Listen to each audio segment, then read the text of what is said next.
toe. Hot topic dropping knowledge straight from Chicago. And it's our point of view, so tell me what you gon' do.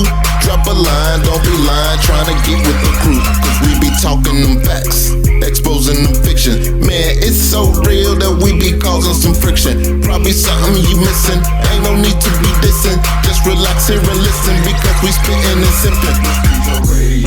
The Stezo Radio Show, the Stezo Radio Show, the Stezo Radio Show, the Stezo Radio Show, the Stezo Radio Show, the Stezo Radio Show, the Stezo Radio Show.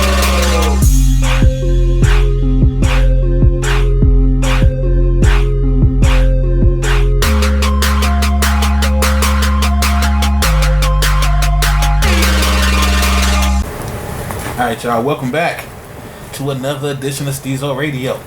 We finna bring y'all a new segment. This is top threes. And I said top threes plural, which means it can be top three anything. We gonna see what our top three is. Y'all can debate and go back with us. We're live on Facebook right now, so go ahead and join in. Let's get to these intros. Go. Yellow. There it is. So I'm gonna let Yellow go first. What's your first category for your top three? Alright, so our first top three category that I want to do is movie. Alright, so you know, not a specific genre, just not a specific genre. Okay. You know, just if you was stuck in a room and somebody said we'll feed you for the rest of your life, but all you gotta do is watch these three movies, and it's your movies that just make you that you know for sure you gonna stop and watch. Okay. No questions asked. What's your first one? My first movie, like my number 3 movie of all time for me, is Ninja Turtles. The very first one. That was the most violent one too. Yeah. Ninja Turtles? That's your... They tried to kill Shredder ass. Ninja Turtles? Yes. All these great movies. I'm telling you, I'm telling you, I've watched a lot of movies. I love movies. Ninja Turtles. All right, Ninja Turtles, bro. Ninja Turtles. I live my life by one line in that movie. It has truly defined how I look at the world. All right. Michelangelo is sitting in the sewer with Donatello, and they waiting on the pizza to come. And Donatello roll up when he talking to Michelangelo, mind you. Donatello was voiced by Corey Feldman too. Oh, that I didn't know. Yeah. So he's sitting there talking to Michelangelo, and Michelangelo is waiting on his pizza. So they had just had this big long conversation with Shredder about his mortality. You know what I'm saying? Mikey ain't feeling that shit. Mikey ain't trying to hear that shit. He waiting on the pizza. He ain't even trying to. You know how you feel about you know what I'm saying? You know how you feel about your parents or somebody, grandparent or whatever, thinking about their mortality. As a kid, you don't want to hear about that. These teenagers. You know what I'm saying? Remember that. You know what I'm saying? As advanced and as smart as they was in mutants, they were still teenagers. So Mikey's sitting there, he waiting on the pizza, like I said.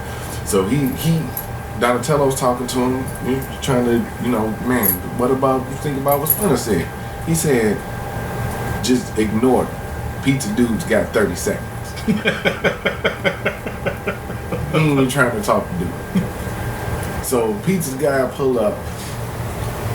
Pizza guy got the pizza. He's standing over the sewer.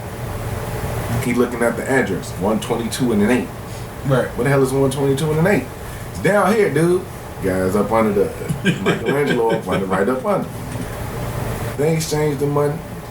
You know what I'm saying? Pizza dude look at the money. He like, man, you short.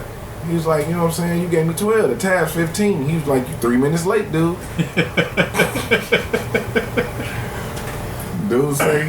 Pizza dude say, man, come on, I couldn't find the place. Right.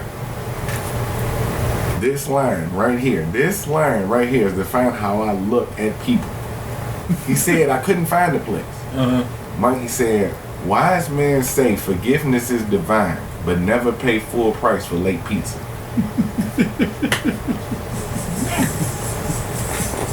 That was deep. Nigga, it was epic. The 6-7-year-old me was sitting there and I'm just like, fucking amazed. That shit was cold. Looked at people just like, look, man, I can forgive you. Like, I get that. You was late. I gave you some money. But I ain't finna just buy into your shit now, cause you fucked up. Right, it wasn't my fault. It ain't my fault. You know what I'm saying? I'm not finna go along with your fuck ups. I remember that movie. That was the first time like me and my guys got together. We was little, young as hell, and my mom took us to the show to go see it. And I never forget, we was riding in the car, and we called ourselves trying to trick my mama. We started calling each other by our nicknames. You know what I'm saying? And she paid it no mind. I felt like, damn, she ain't even bite. And then she dropped us off, and she was like, all right, I'll be back in 5 hours. And I ain't putting 2 and 2 together, you know what I'm saying? Movie ain't that long. So we basically in Hyde Park, just after the movie, dog, just running around, just causing all kind of terror. Through Hyde Park. Through Hyde Park. Some unsupervised kids fucking shit up. We ain't talking about the Hyde Park like it is now. Right. We stealing out the grocery stores. We fucking with cars. We messing with girls. It was crazy as hell. See? But that was like one of the best times of my life that day. But I can't put that in the top 3. That's my top 3, and that's the concept of the show. We gonna give our top 3s, and then we'll let everybody else decide. You know what I'm saying? Who had the better top 3 or whatever. Okay, my first one in the top 3 movies has to be, because I watch it over and over and over, Paid in Full. Paid in Full. It's something about Paid in Full. Yes. Even though it wasn't really reenacted the right way, certain scenes, whatever, but right. Paid in Full. Like I don't know if it's the rags to riches story. I don't know if because they had so much money and he was being so. I think it's because he was trying to be so fair. Yeah. Because I try to be like that. Like, man, if I'm getting it, we getting it together. I'm not gonna be stingy. And that was his mindset. Like, and I always felt, how come we just can't do that? Mm-hmm. How come we can't just share the wealth with each other? Mm-hmm. You know what I'm saying? Yeah, somebody may be doing more, but we all doing it together. Mm-hmm. How come? Like, why is that so hard to do? He was like, everybody gonna eat. Everybody eat, B. Yeah, and he stayed low key with it. Like I've always tried to do that too. You know what I'm saying? Like, nope, I'm not gonna get the flashy or the fancy, whatever. Right. I don't want you knowing what I'm doing. He stayed low key. He really wasn't trying to shine jewelry wise, but everybody knew he had money to do it. Right. You know what I'm saying? Because he was the connect. Yeah. You know what I'm saying? Right. And he had no problem letting everybody eat. And then he just transformed to the whole no. You know what I'm saying? Ace. Mm-hmm. You know what I'm saying? Like no. We're not going with that old animal. It's Ace. You know what I'm saying? Mm-hmm. Like it's like you gonna see me on this level. You know what I'm saying? I know when you was out here doing your thing, I was the dude at the laundromat, but that ain't me no more. You know what I'm saying? Get that mental out your head. This is me now. Mm-hmm. And I'ma still show you respect. You know what I'm saying? I'ma still treat you like a man. You know what I'm saying? So that's why I always like that movie. Then the acting, like Cameron stole the shit. Yeah, Cam. You know what I'm saying? Money making Mitch. Break down my car fight for my first film.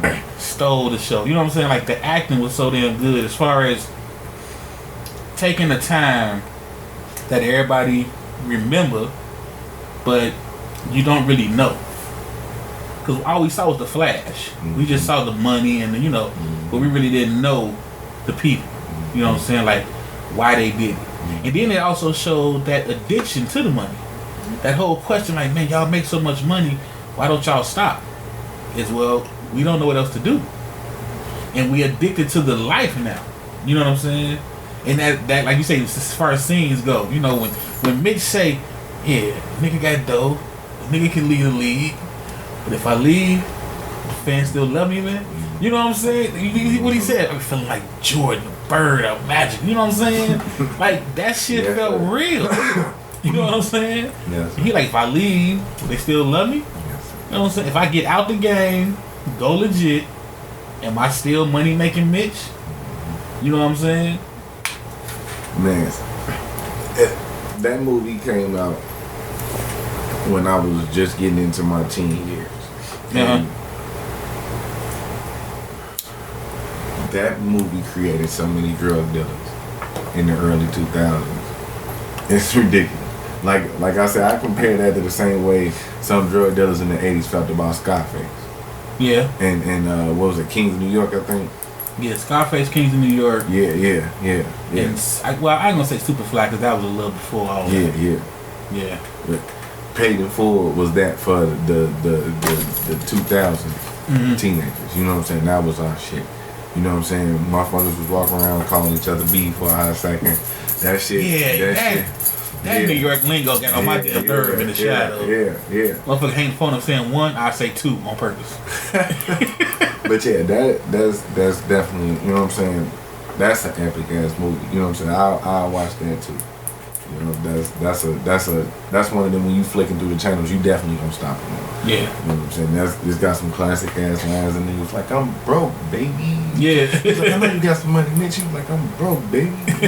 As he waving his jewelry in the motherfucking hand. And then with all that money, he still live with his mom. Like the lack of education on what to do with his money. Cause you know when like the scene where Ace meets Lulu.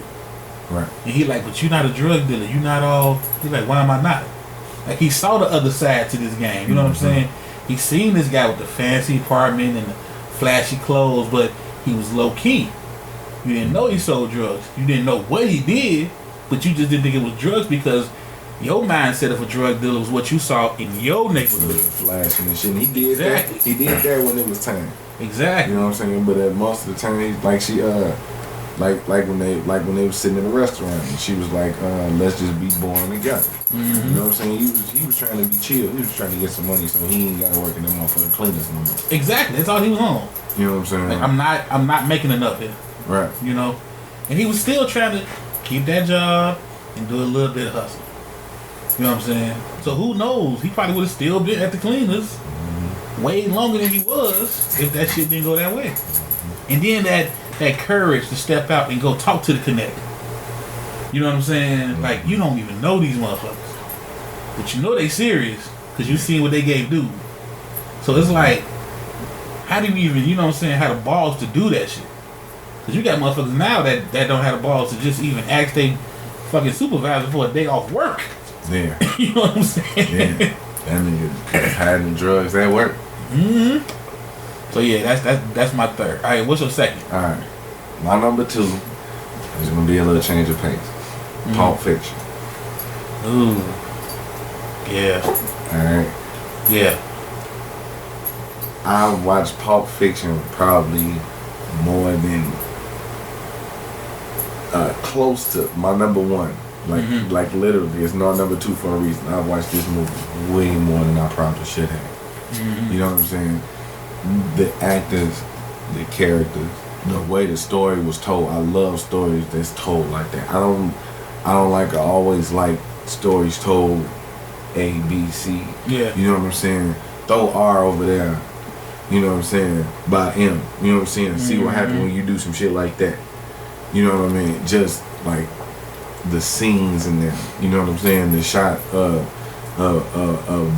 Vincent walking through the restaurant and you seeing all other people dressed as like the 60s characters and all of that shit. Yeah. You seeing them, and this is just him passing. You know what I'm saying? It's just him walking through. And he had shit. He was walking through the fucking restaurant just like, okay, I wasn't expecting all this fucking shit. You know what I'm saying? It was high as fuck. Yeah, I would get that a classic title. Yeah. I would get that a classic title because that's one of my favorites too.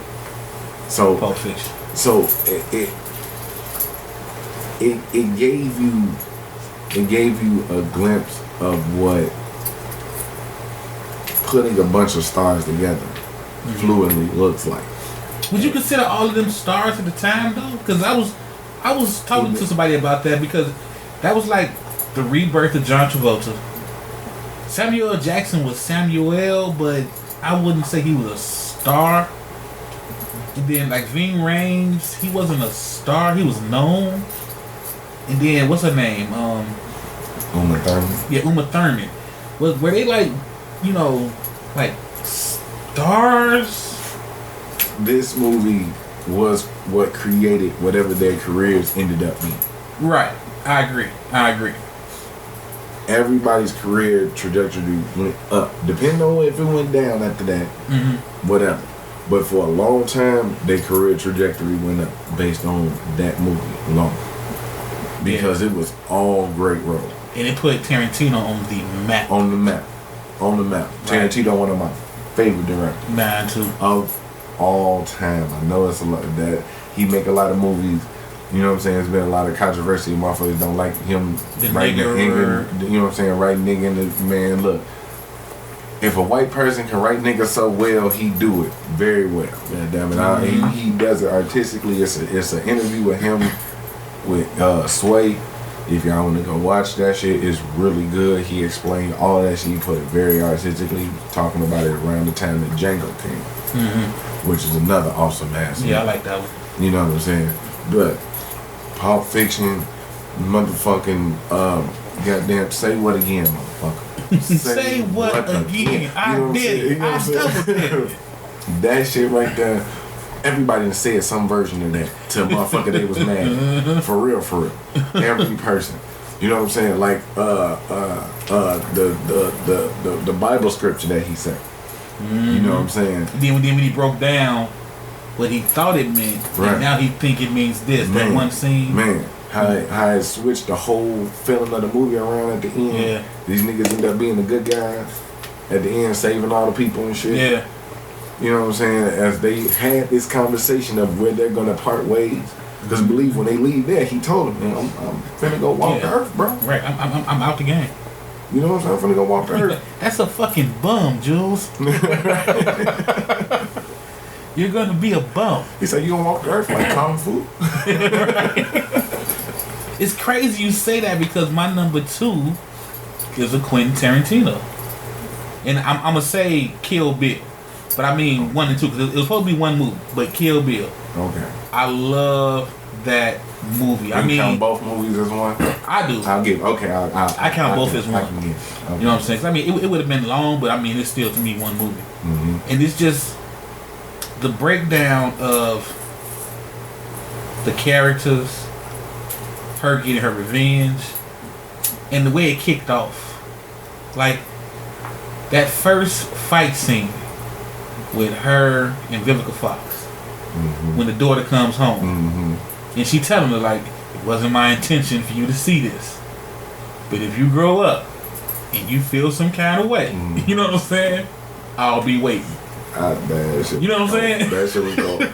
And then the way they did the whole, you didn't know her name, you know what I'm saying? And then when they broke down when she went to fight Lucy Liu's character, but then they broke down how she got to where she was now with the parents being killed and molesting.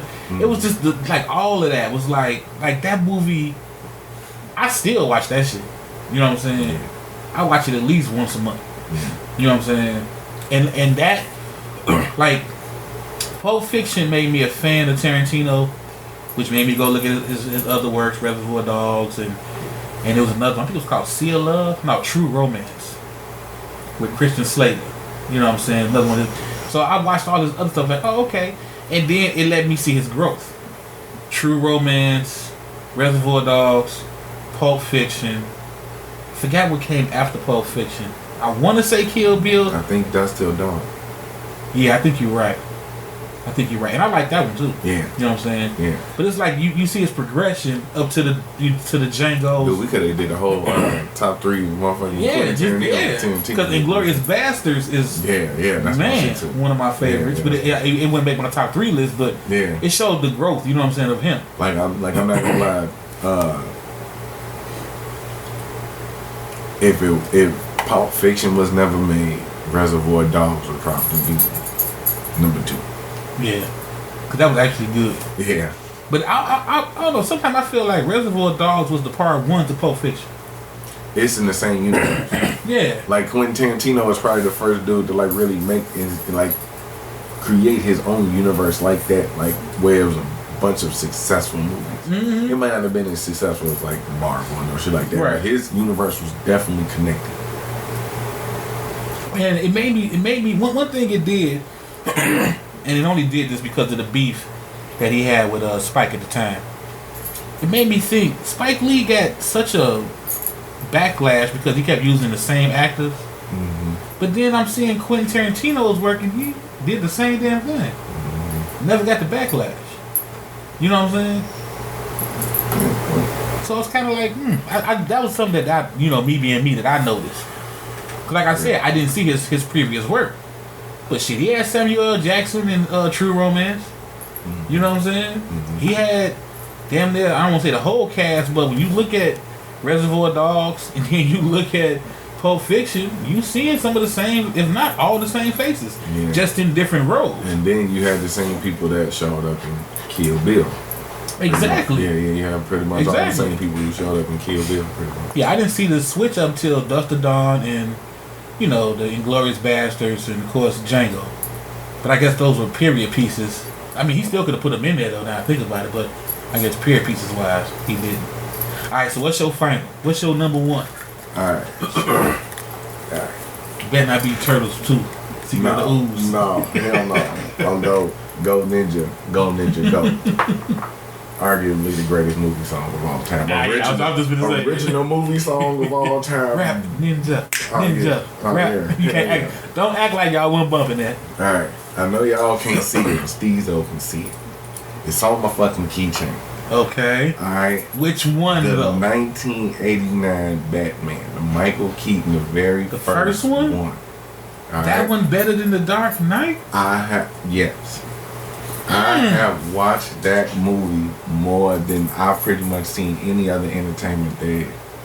I will watch that movie all day, every day. I know every word, front to back, characters, entire, the whole goddamn thing. I mean, that was the shit. Like that, I still remember when that movie came out. You had Prince doing the music, and I'll never forget the t-shirts. I had so many Batman t-shirts from the swap when that came out. Dude, I pretty much ran through tapes of that movie. Dude. Yeah. Like burned them out. You know what I'm saying? Like I would, if Ancient was here right now, he'd tell you, and I'm gonna tell the nigga, put the nigga shit out there. So look, when we was little, I would like make the nigga reenact the scene where he first showed up right after the dudes robbed the family in the alleyway. First two dudes robbed the family in the alleyway. They hiding up on the roof and shit. You know what I'm saying? They talking about the Batman. Mm-hmm. You know what I'm saying? He ain't even showed up in the motherfucking movie yet. They talking about it. And Buddy shook. One dude, he trying to play it cool and shit. He trying to look through the wallet. The other nigga shook. He like, man, I heard he threw dude off the motherfucking building. You know what I'm saying? All this other shit. They up on the building. Right? So he creep up behind him and all this shit. He fuck these niggas up.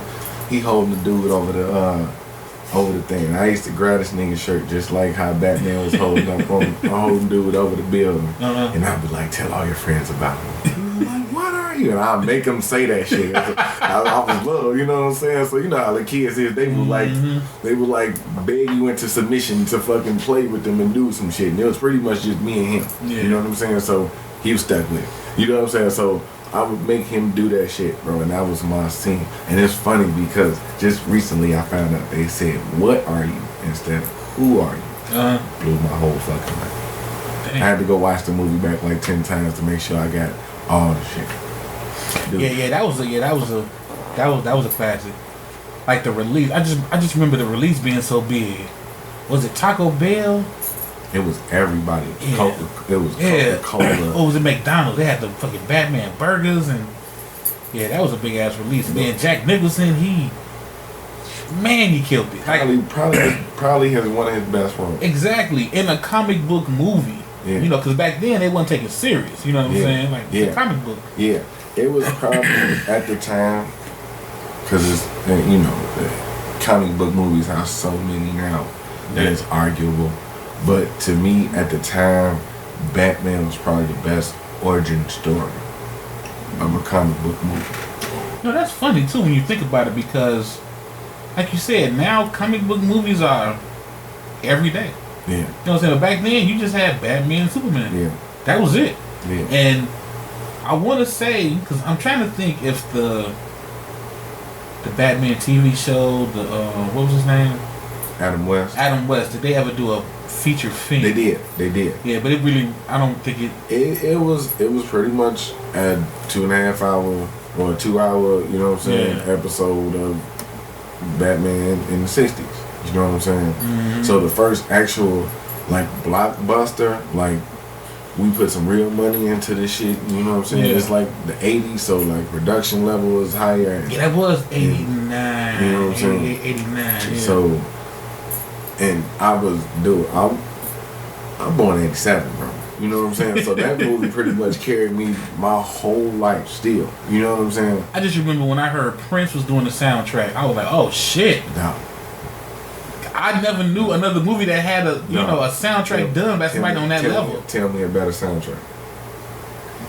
Well, personally, Menace to Society. Mm-hmm. To me, Menace soundtrack was better. Man. And I even put School Days soundtrack up there. But it was more, you know what I'm saying, more laid back. But fuck that shit, Bad Dance. Best movie. Yeah, but best movie song, Bad Dance. But Menace to Society soundtrack, that shit went hard. Party Man. Okay. Okay, so we at number one. What's your number one, Steve? Coming to America. Coming to America. I still, and people hate watching that with me because I'm that person who say every line. That's how I am with that. Yeah. They hate watching that with me, but Coming to America to this day, Coming to America, I still crack the fuck up. I mean, just like, and you know, the funniest stuff to me now is the stuff that ain't funny. Mm-hmm. But when he's sitting here, like maybe 10, 20 years of hard work, you can have something like this too. Right. He just, okay, like this is my bedroom, you know what I'm saying? Like, your house is my bedroom, but you're right, 10, 20 years. When he explaining them how to, when Louis Anderson explaining to him like the hierarchy of the restaurant and shit. He's right like, now I'm on fry. I'm washing lettuce. And that's when the big bucks. And then when he tried to explain football, like that's the funniest stuff to me now. But the funniest scene in the whole movie is when he was like, "Oh, you hit the jackpot, baby." You know what I'm saying? He got his own money. And when I say he got his own money, I mean he got his own money. He got his face on the right. And the whole time, everybody in the house world just came to an end. She's sitting there, he just, "Oh yeah, you did this to her, baby." Like, he just celebrating this shit. That nigga's happy. Everybody is stunned. Right. Like, we rich. He already counted his inheritance. And you think, he in Queens, Jamaica Queens, got this nice house, he got the McDowell's, you know what I'm saying? But he like, no, they got money. They got wealth. We just rich. Yeah, that is. Come on. Yeah, so that's my number one. So what you think about them making the part 2 then? I'm nervous. Since that's your shit. I'm nervous. Because I get the time, in between, because he had all those lawsuits and everything, whatever. But I'm nervous because, right now, especially in this day and age, you're judged off all. Like, you don't get the whole, hey, man, it's been 30 fucking years. You just judged on, this is the sequel to Coming to America. Yeah. You know what I'm saying? So, yeah, I'm nervous. I'm real nervous because all you can do is fail. Like, how do you compete with great? Yeah, because that's an all-time great. Right, so it's like, how do you compete with great? You know what I'm saying? All you can do is not fuck up. But you're not going to do better. You're not going to exceed. Yeah. You can just be on par. It's going to be a nostalgia trip. Yeah, you know what I'm saying? And that's more or less like, it was okay. But I mean, you can't compete with great. You know what I'm saying? It's like... Because you're not going to see a part 3. No, and you shouldn't. Okay. I was a little nervous about the part 2 when they was making it a rumor. I was just, let's let it be a rumor because again, how you gonna do great? Like if somebody told you right now, like you seen with the Turtles for example, because I love that first one. When they kept doing it and bringing them back out, and then that one with Michael Bay, I was like, okay, well maybe this will bring back the you know what I'm saying the franchise, but it still wasn't hitting like that first one. Like that whole, like that first Turtle, the fight scene with Raphael, trench coat up, out in the park, and him, what you call it, Casey Jones, right, going at it.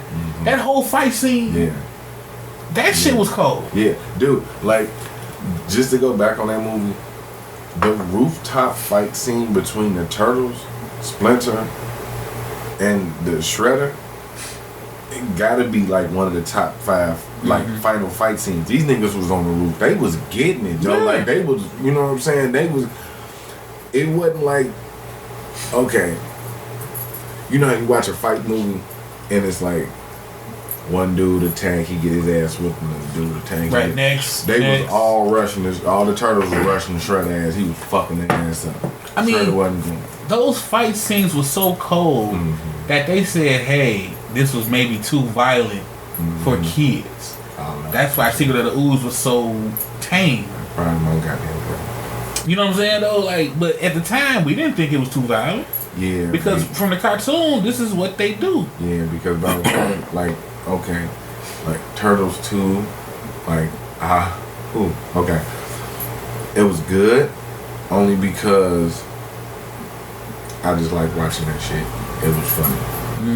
You know what I'm saying? Tokar, Razor and shit, and all the other goofy ass shit. It was just funny on that funny side. Turtles 3 though, like when they went in time, the only cool shit was the lantern. Like I just thought the lantern was the dopest shit. Yeah, but 3 was that like, okay, y'all lost it. Yeah, it was over. And that's why ain't nothing coming back for a long ass time. That's why it did a long ass hiatus. And then when they brought it back, man, it was like, okay, I liked how it looked. Like a lot of people didn't like how it looked. I like how it looked. I just didn't like how it was acted. And that movie, the dude, he plays Hawk in Titans on DC Universe. I can't think of his name right now, but he said they screwed them over on that movie. Really? Like real bad. Like the contract situations, like they paid them shit to do that movie, dude. Like so yeah, I'm kind of completely against the Ella franchise too. I don't really watch that shit no more neither. So alright, here's my top 3 for you. Top 3 TV shows. This can be network, cable, whatever. Top 3 TV show. I'm gonna give you my first one. And this is a little tough for me because 3 and 2 I can't. Number 1 is solidified, but 3 and 2 I go back and forth on. But I'm gonna go ahead and say number 3, Blackish. oh, okay. I love the show Blackish. Now when you hit number 2, you'll see why I say I go back and forth. But number 3, I love the show Blackish. Okay. You know what I'm saying? I love the show Blackish. Because like now you need that show. And for that show to be on ABC and the shit they talk about, I never would expect it. That one episode where when after Donald Trump is elected president and they in the meeting and Dre is, sitting there and they like talking about Donald Trump and everybody, the white people are all upset about it. And they look at Dre like, why are you laughing? You know what I'm saying? This is serious. You don't care? And he breaks down this whole history of Black America and this country. Like that episode alone. I can go to the Juneteenth episode as another one. Yeah. I can go to that tribute to Prince as another one. Like that show. What's the episode where they was like the colorism episode? Yeah, colorism episode. I mean, like they hitting some topics. Yeah, they hitting some real topics. That's like in the black in the black community though. Like they not reaching out. Like okay, some black shows show black awareness by trying to reach out and attack other people. Yeah. Or reach out to tell other people how they wrong. Blackish kind of reach inward. Blackish make you reach inward. Yeah. I noticed that. I ain't really watched too many episodes, but all the episodes I've watched have been good. You know what I'm saying? I can agree with that. You know what I'm saying? But they make you reach inward as a black person. Really look at how you approach not only other people as a black person, but how you approach yourself. Yeah. On an everyday basis, not just on a this year basis or this age basis.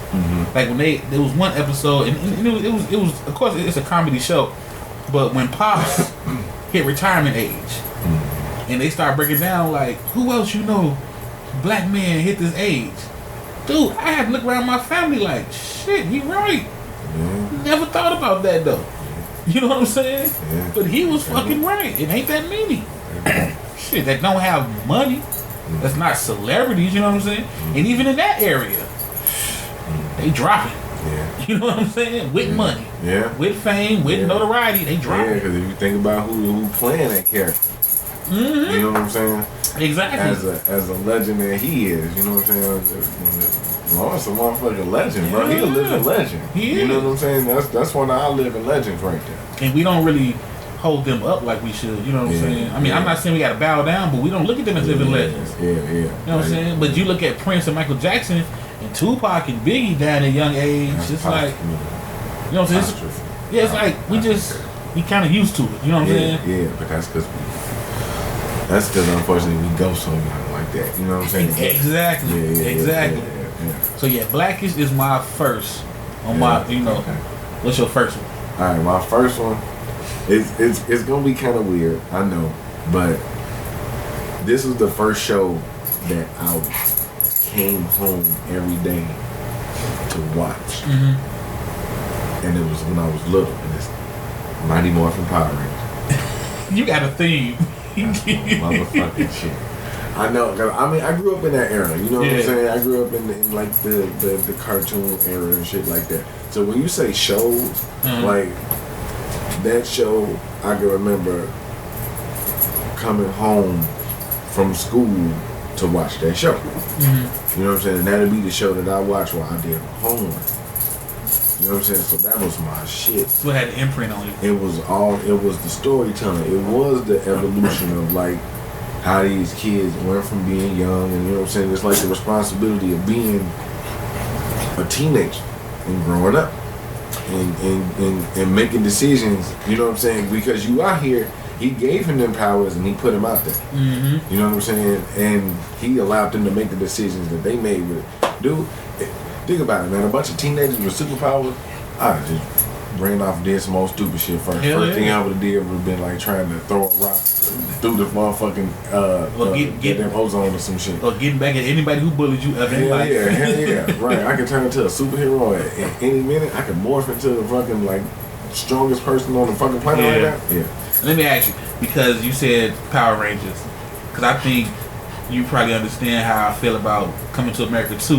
When you heard they were making the movie, did you have that cringe moment like I got with Coming to America 2? I did. Yeah. And I'm probably in a small percentage that actually liked it. You liked it? Okay. Yeah. I liked it. I liked it. I wish they would have came back with it. It was some like production issue.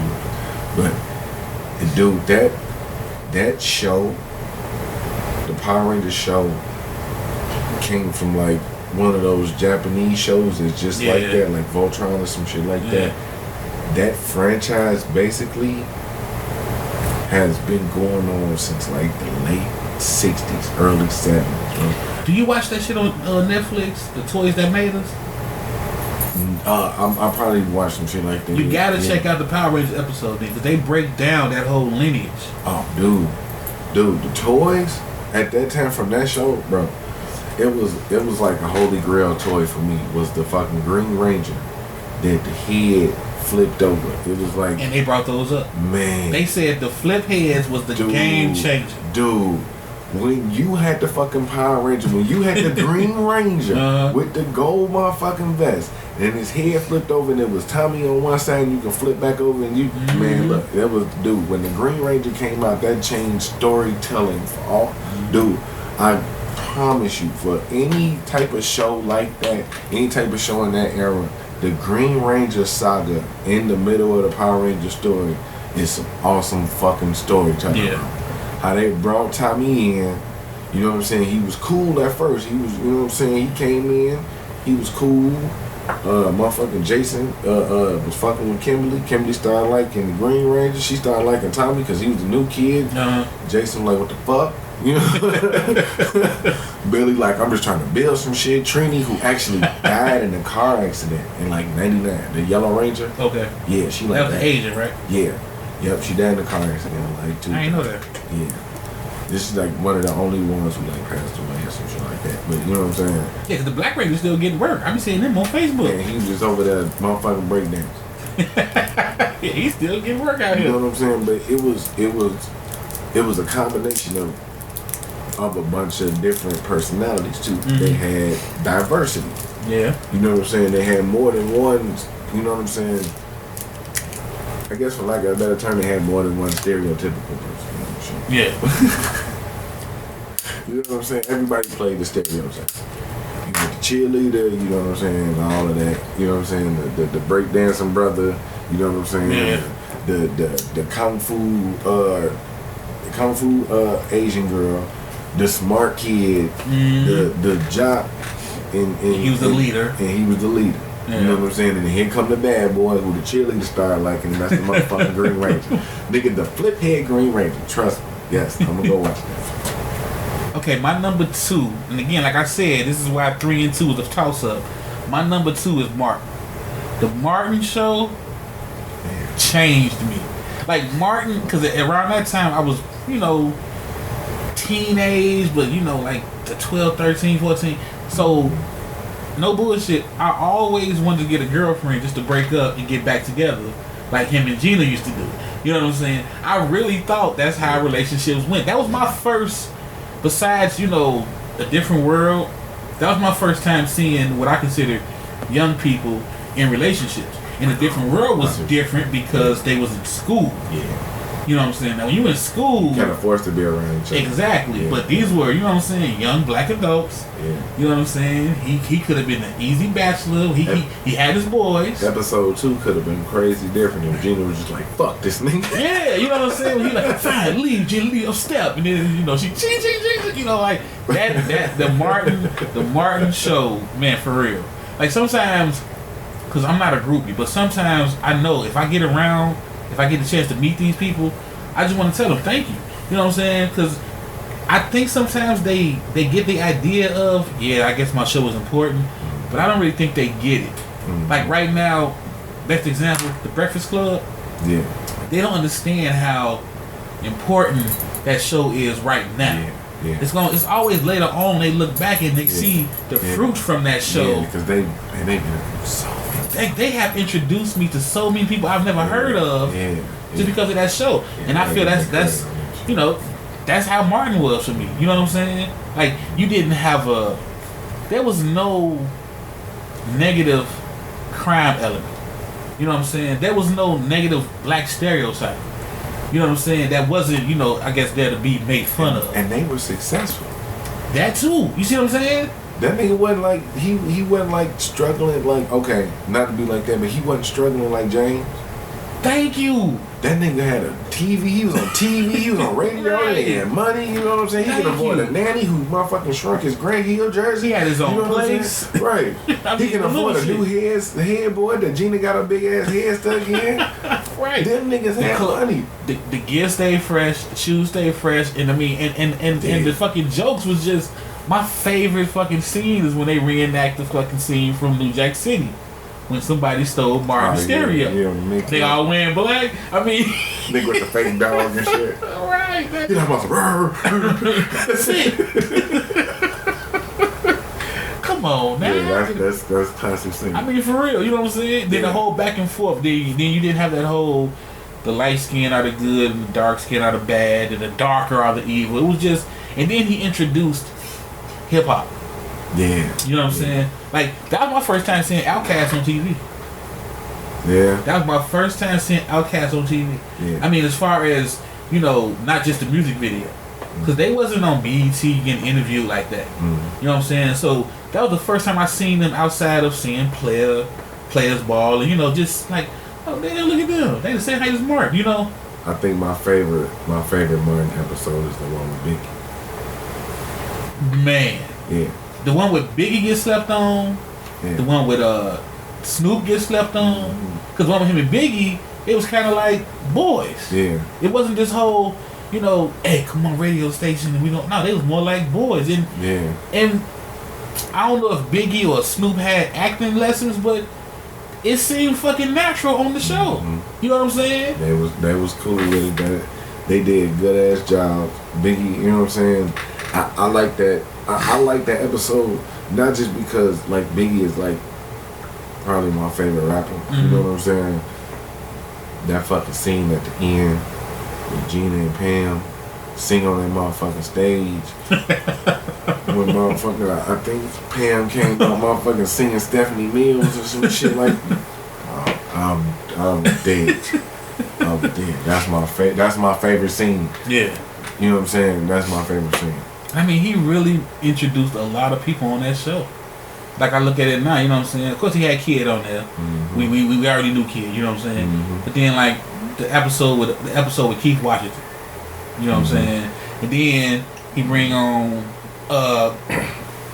Keith Sweat, you know what I'm saying? Like he was bringing on, you know what I'm saying, music talent, and then the whole proposal scene, Brian McKnight singing. You know what I'm saying? Yeah. It's just like damn, dude. Yeah. You know what I'm saying? Yeah. So yeah, that's my number 2, Martin. That's my number 2. And I'm not saying that he would have been 3 and Blackish would have been 2, but you see why? That's why I was going back and forth. Like, which one? Those are 2 very influential in their times. You know what I'm saying, for different reasons. Exactly. You know what I'm saying? Because I'm telling you for real, that taught me relationships. Mm-hmm. You know what I'm saying? Mm-hmm. Your chick make more money than you, it don't matter. You know what I'm saying? You still the man. You know what I'm saying? Like that scene, that episode, he was like, you make more money than me. And he had to break it down like, but if you think about it, I work more hours. And he like, oh yeah.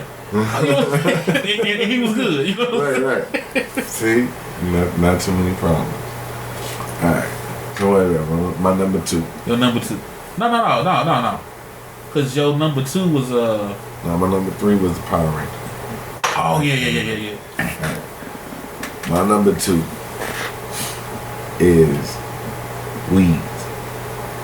Ooh, I was addicted for a nice minute. Man, when I the say suburban wife, the suburban moms. Oh man, selling ounces. Man, she was getting it. You know, Remy put me on that show. She was getting it. Like season 2, 3. Like I, wasn't watching cable like that, and he was like, "No, you gotta watch Weeds." Man, and I'm like, "Weeds." Man, and then he broke it down, and I'm like. And I was still hesitant, like suburbs selling weed, but then he was like, "Nigga, what was you doing in the suburbs?" You know what I'm saying? I was like, "All right, I'll check it out." You know what I'm saying? Yeah, I was addicted. It was like everything was going good. That shit was flowing. Yep. She had all the moms or whatever, the all the people in like the little village hall and all. Had the lawyer played by the dude from Saturday Night Live, Kevin McDonald. Yeah, that's his name. Yeah. All them motherfuckers, dude. The motherfucker who played her brother-in-law, who was secretly in love with her. Oh, yeah, I forgot about him, because he blew up afterwards. You know what I'm saying? Dude. To this day, he always the dude with the missing toes from the... Man. Then he was doing porn after the dog ate his toes. That's how I see him to this day. Man, I watched that like as much as I could. I binge watched. I caught that show after it came out. I'm not gonna lie. On Netflix. I was just like, all right, see what it's about. Yeah, dude. When you talking about binge, dude. Like the family connection, her sons man, her younger son wasn't he? A gangster. And he was the most shyest at the beginning, most quiet, and I thought the oldest boy was gonna be the one that be, on that shit. The evolution of where that family came from and how she was able to keep them together. Yeah. Like, I give a lot of shit to movies and shows that the female character is just like overpowered and shit like that. You know, in comic books and comic book movies and all that kind of shit and shows like that. That shit right there, she kept her motherfucking family together. You know what I'm saying? And like I said, it wasn't because Dad did some other shit. Dad just died. Right. Dad just died. And this is our life. I want to keep our life up. Right. They wasn't hurt nobody. They wasn't doing shit. And man, how everything completely changed to where it was that last episode. Like, dude, when I say I watched Weeds, I rewatched that last episode like 20 times, dude. I remember that last episode with them sitting there and they all smoking a joint. Everybody fucking survived. Yeah. Everybody in the main cast survived. You don't really see that in shows that lasted damn near 8-9 seasons. Yeah, the one scene from Weeds that always stands out to me was when she got with the the Mexican dude. The drug lord mayor. Yeah, and they were before that. Before she made that connect, when she first started going over there, it was she was going over there and she was cool. I forgot the character's name, but she was cool with the one guy, but he was still kind of standoffish. And they had rented that spot out, and he showed her the underground tunnel. Do you remember that? Oh yeah, the very first dude she got on. Yeah, when they showed the underground tunnel, that was the first time that they showed the world how the drugs was getting over here. Because we had heard those stories, you know what I'm saying? We know rumors about that shit. Show motherfucker how that shit could really work. Yeah, but they showed it, and it was like, just as easy. Yeah. You know what I'm saying? Just as easy to go underneath that fucking borderline and bring this shit in. Because before that, we heard about the old couple who had a house. I forgot what it was. They had a house and they was tunneling the shit through there. Big enough to bring trucks through. So when they put that on that show, I was like, ooh, y'all brave. Because America had been hiding that secret for the longest. Yeah, because everybody thought that's how it was coming in. Anyway. Yeah, they finally confirmed some shit like that on a major show like that. Yeah, because at that time that show was popular. Yeah. Because by the time that connection, man, because like I said, the first 2-3 seasons, like it was a little shit here and there, but for the most part, they was grooving in their little suburban life, hustling weed ass, man. She was coming up, and then the motherfucking bottom fell out. The boy murked the motherfucker, you know what I'm saying? Found out her oldest boy wasn't the son. Remember he found out that the dad wasn't his father? Yeah. I thought he was going to go the deep end. Yeah. I thought he was just going to go dark. Little man. Yeah, just go dark and be like, you know what I'm saying, fuck this, I'm out. Because he was at age. Yeah, he tried too. He was fucking with the girl. He tried. You know what I'm saying? We out here with the deaf girl. Yeah, you know what I'm saying? So I figured he's finna lead y'all. Yeah, that's my number 2, man. That was a newer addition. You know what I'm saying? To my number 2. Yeah, that's my man. Yeah, I'll probably just thinking about it, I'm probably gonna go watch that shit. Now my number 1. Everybody probably that know me already know my number 1 is The Wire. I have not seen a show. The only show that come close to The Wire is The Shield. And I got on The Shield late as fuck. But The Wire, I don't think another show showed realness like The Wire.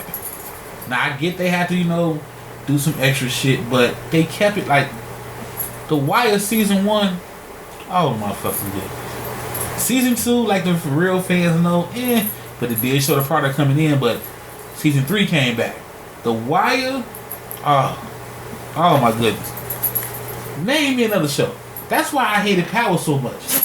Because people started comparing it to The Wire, and I felt it disrespectful. But I do like Power. I mean, but I'm like, don't compare it to The Wire. I mean, they broke that shit down from the street level, the police level, the reporting level, the fucking distribution level, which was season 2, to the government level when they start talking about the mayor election and all that shit. They show all that shit into the population level of, we finna shut this shit down over here to rebuild and get y'all out of it. Like, they showed all that shit. You know what I'm saying? They showed gentrification. You know what I'm saying? They showed all that shit in this fucking show. That show was so, like, I know Sopranos get all the awards, but to me, The Wire was way better. Is what I'm saying? Is on the part not better? Man, way better than Sopranos. I've seen episodes of The Wire here and there. I wasn't like I probably haven't seen it front to back like that. But I definitely liked it. You know what I'm saying? I definitely liked it, and it was a contribution in a different way, man. Because from what I've seen as far as The Wire go, you know what I'm saying? I probably didn't watch it because probably not having cable or some shit like that. You know what I'm saying? But and that was like one of the first shows that was just carried by just young black men, just black male actors. You know what I'm saying? Like for the long dude, do you understand how I felt when I found out Idris Elba wasn't American?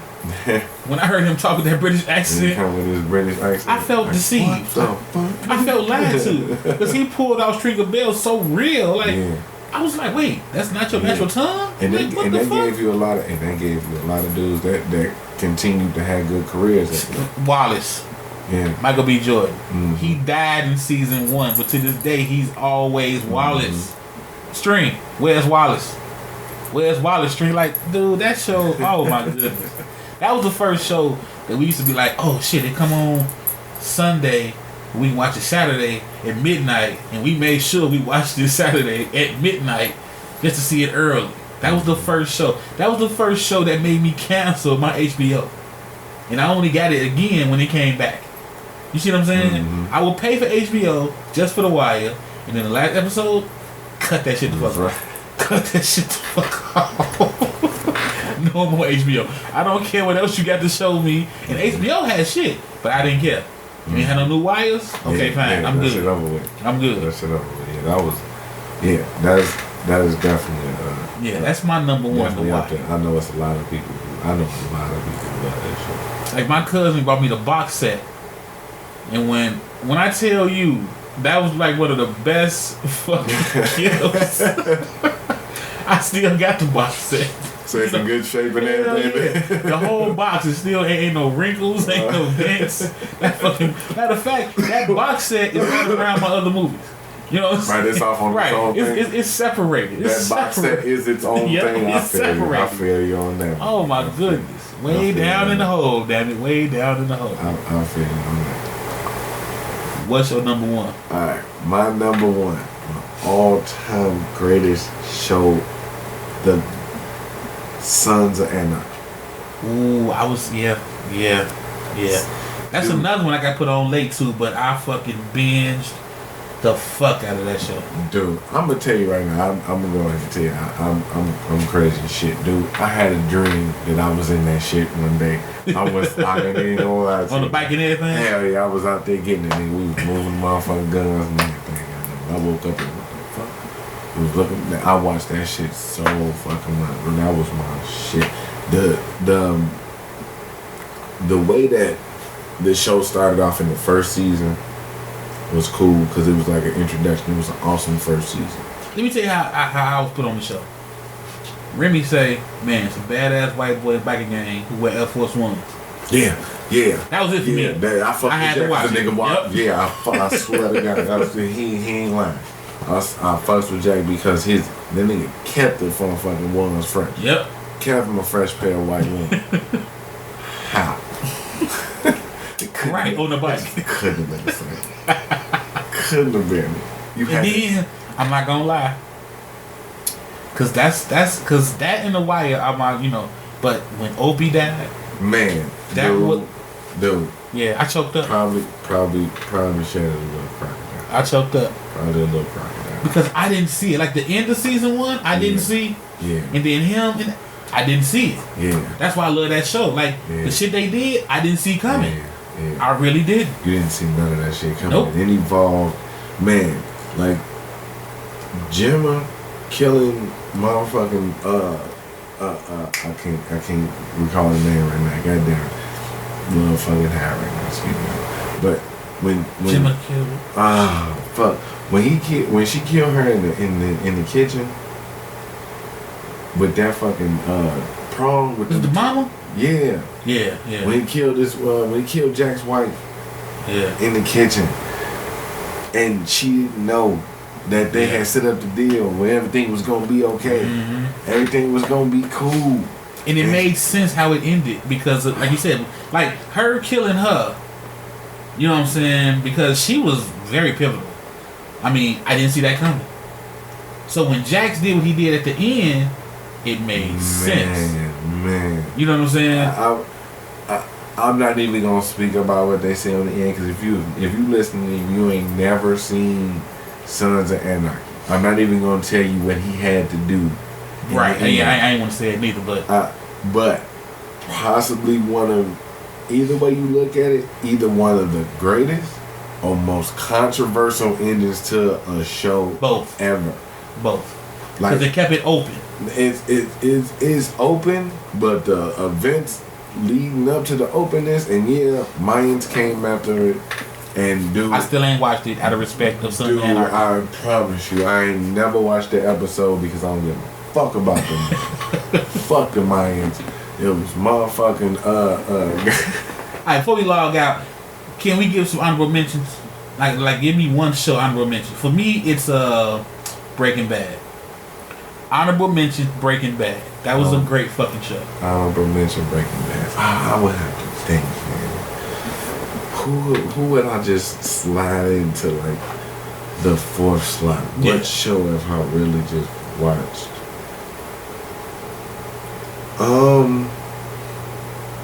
As far as show, I'm gonna put a new one in. What's that? That's like probably like one show that I'm really looking forward to, and I'm gonna put it in because of potential. Because the first season, I watched it. It was probably the most innovative show that I've ever seen. What's that? Doom Squad.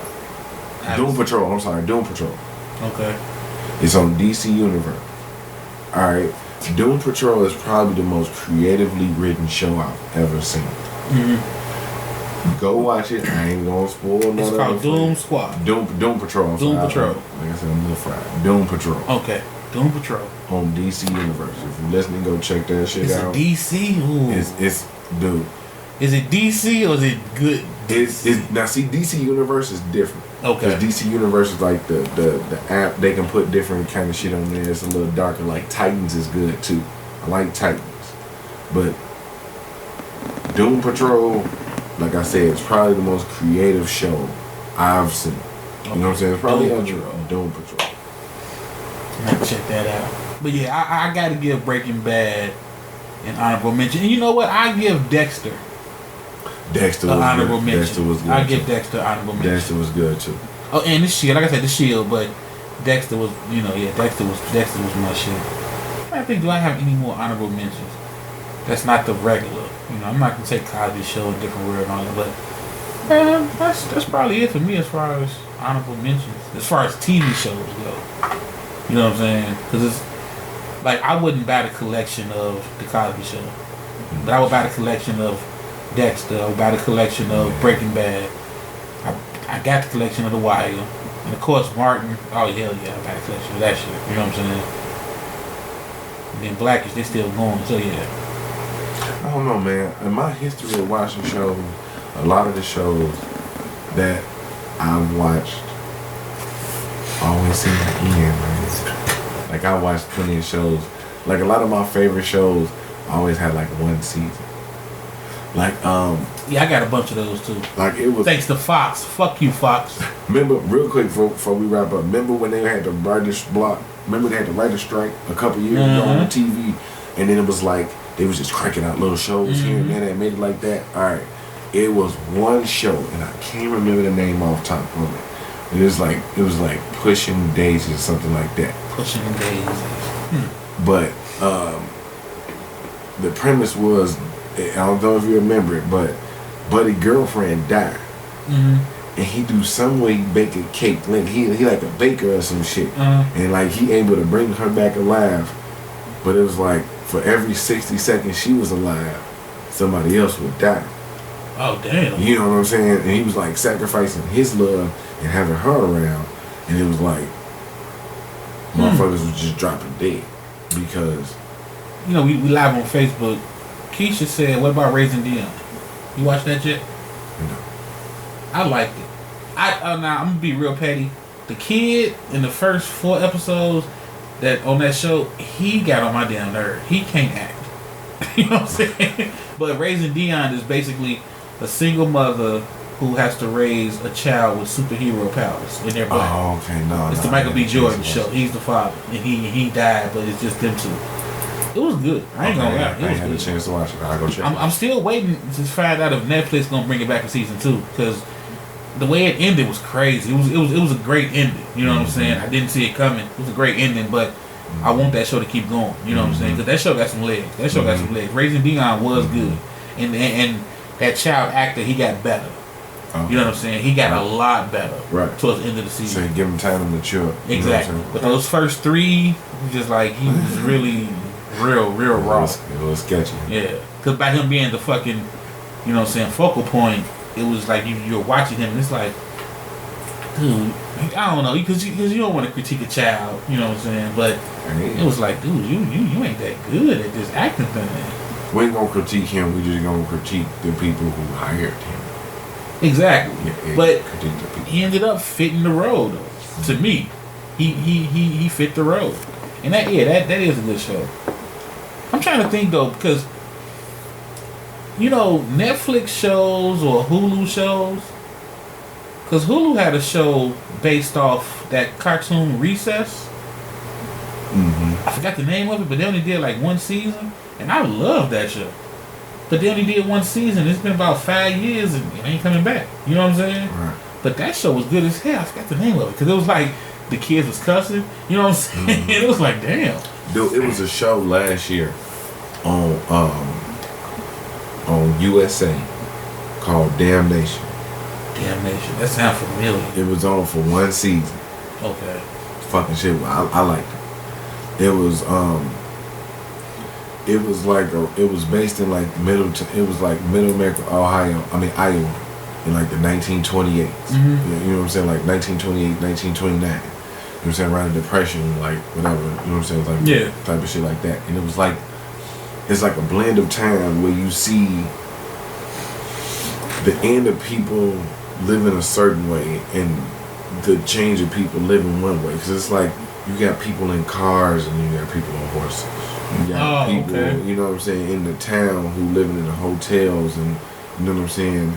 So is that cross between the old West and then the industrial? Right. Basically where the old West meet the industrial era. You know what I'm saying? And you're starting to see more machines and more industry and more evolved crooked shit going on. You know what I'm saying? That sounds good. The evolution of crooked shit. Yeah. Because now we not just, you know what I'm saying? It was a scene in there. I get it. It was a scene where the guy's basically a preacher. I'm not gonna give it away because I want you to watch it. The guy's a preacher, and he one of them like he a gun-toting preacher. Okay. You know what I'm saying? So one of the ladies in the town is finna get a house auctioned off. You know what I'm saying? So he pretty much walks up while everybody auctioning off her shit, and he walks up and he's like distracting the auction dude. His wife walked up behind the auction dude and pretty much like stuck a little gun in his back. Pretty much told him like, look, the next auction finna be everything. You finna sell it for like a penny or like, you know what I'm saying, some ridiculous ass amount back to the owner. Everybody who was standing with them had a Bible, and the Bibles was gone. Damn. Everybody got their little shit stuck up in somebody's back. You don't see none of the guns out though. You just know everybody got one in their back. So the next bid finna be for everything, the house, everything in the house, everything that came with the house for like maybe I think it was like 2 cents. That's what he said the starting bid was. She had the starting bid, the owner. You know what I'm saying? The lady that was getting basically muscled out of the house. She was like, yeah, I'll bid 2 cents. He was like going once, motherfuckers. You heard the motherfucking hammers go back on the motherfucker. I was like, yeah, that's my shit. That's my shit right here. This my shit, yeah. Damnation. Another honorable mention, but I just found out they're not bringing it back for season 2, was Watchmen season 1 on HBO. I really enjoyed that show. Yeah. And I don't understand why it's not coming back. That was a great fucking show. Seriously. That was a good show. You know what I'm saying? I get why it's not coming back, because there was a lot of backlash from white America. It was too low. Yeah, it really was. Hella low. But that was a good fucking show. And of course the Boondocks, you know what I'm saying? Yeah. Gotta put them up there, you know what I'm saying? Boondocks definitely get out of them. Yeah, Boondocks, that's gonna always be a classic. Boondocks, yeah. I'm trying to think of some more honorable mentions, but that's all I got right now in my mind. And see, if we go into animation though, you know what I'm saying? If we allowed to go in there, so that opened a whole nother book. Hell yeah. Because if Robot Chicken is ever on, I can watch it. Oh man. It's a channel on Fire Stick. If y'all got that Cody, Well, they got 24-hour robot chicken. Oh fuck yeah! I'm gonna find that. I'm about to scour the internet to find the fucking 24-hour. That is my I watch that shit like crazy. And this the fun. And this like you said, I got a weird ass sense of humor. My favorite skit is like they've done so many. My favorite skit is the fucking robot that be fucking the goddamn washer, bro. It's just the way he be keep that motherfucker.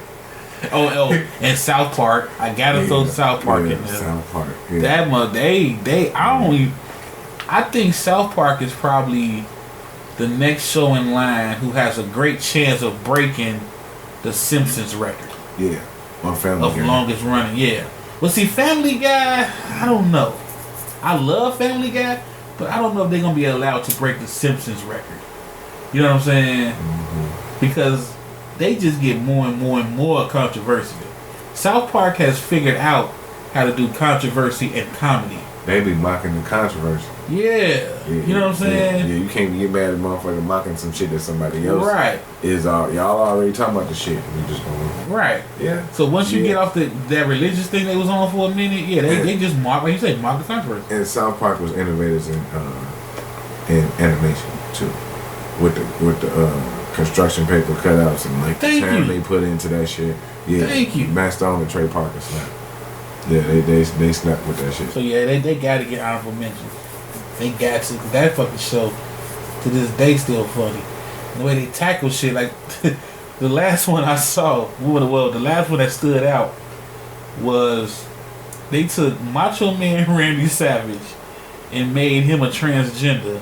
So he started competing in all the women's events. Yeah, I see. That's exactly what fucking happened. Right. That's exactly what happened. Like they just took that moment to show you, like, hey, if y'all keep this up, this is what's going to happen. One like, ooh, yeah, dig it. And he was just like, yeah. And she said it. That's my ex-boyfriend. He's just getting back at me. Oh my fucking goodness. That shit was funny as hell. That shit was definitely. Like they was competing, he just looking at their ass like, if you don't get your little small ass out of here, I'm finna put this whole bar over one hand. No chance though. Right. We already talked about that shit. That's the rest of motherfuckers. That's how it's gonna be. That shit was funny as hell. But it was so simple and to the point. They've been on it, man, for a long fucking time. You know what I'm saying? South Park the movie is probably shut your fucking face, Uncle Fuck. Yeah. I'm sorry. That's probably one of the best soundtracks too. Yeah, that movie is classic. Because it's got a bunch of classic movie songs. Mm-hmm. You know what I'm saying? It's quietly a musical, but it's a cartoon. You know what I'm saying? So you can get along away with it. It's like Disney movies got all the fucking songs in it too. Yeah. So why not expect this to be no different? It's just not a Disney movie. Hey, I'm not feeling the Disney real life movies. You know, like they take the cartoon version, Lion King, Aladdin, and Jungle Book. I'm not feeling the live version. It seems like every other one they make is okay. Because I like the Jungle Book. The Jungle Book was decent. I like the Jungle Book. The Lion King was a hit. Yeah. And Aladdin was yeah. Like Will Smith saved that movie, but he was still under the shadow of Robin Williams. You know what I'm saying? That's a hard character version. to follow. That's a hard character to follow. Exactly. My favorite one though is Beauty and the Beast. Haven't seen it. I like Beauty and the Beast. Yeah, I like Beauty and the Beast. Seriously. I watched it with somebody that really liked that movie. Yeah, that one I haven't seen. Don't judge me. Yeah, it was good. And as bad as I don't want to give a girl from Twilight no credit. Because she was in that one? Yeah. It's like, is that the Maleficent? I mean, the wolves, the huntsmen, and all that. Yeah. It's the same okay. I haven't seen it. But she was in there, and she played Belle, and she did pretty good to me. Good. You know, it wasn't. Let me check it out. It wasn't like watching paint dry on the wall in most movies. You know what I'm saying? With her in it. But the Disney live action, I'm really not. Yeah, they could have kept Lion King. Right? Yeah, I'm not really a fan of it. You know, like I thought it would be because of the franchise. You know, Lion King was a disappointment because we expected more out of that shit. Well, see, I really didn't when I heard Beyonce got casted. Because Fox and Cleopatra can't be your daughter. No, because my thing is, she could be the dollar, but she wasn't singing. She wasn't. Not you know what I'm saying? Not had personality. True. You know what I'm saying? I don't. Not on the acting side.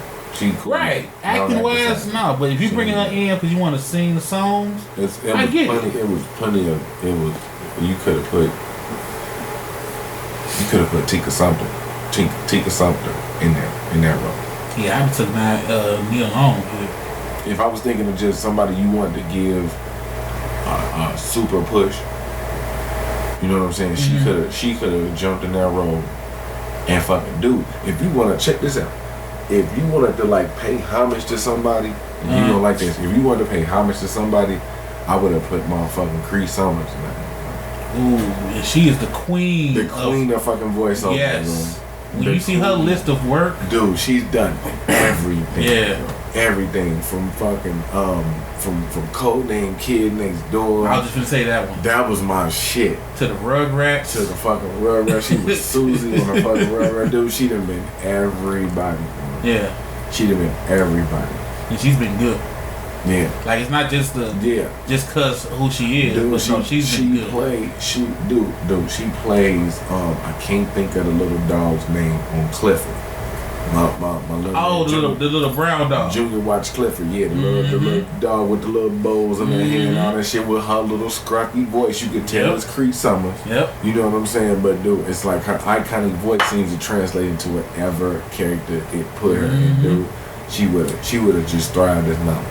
I would love Nala with that little raspy voice. Yeah. You know what I'm saying? Yeah, that was a little disappointing though. Gotta do better, Disney, on that front. I gotta do a little better. I got no more honorables. I'm trying to think, cause just to give shine to them, but I'm done. I think I'm done. Yeah. Yeah. All right, y'all. Thank y'all for tuning in, man. As always, make sure y'all check out www.stezoradio.com for the T-shirt of the month. And on that note, we out.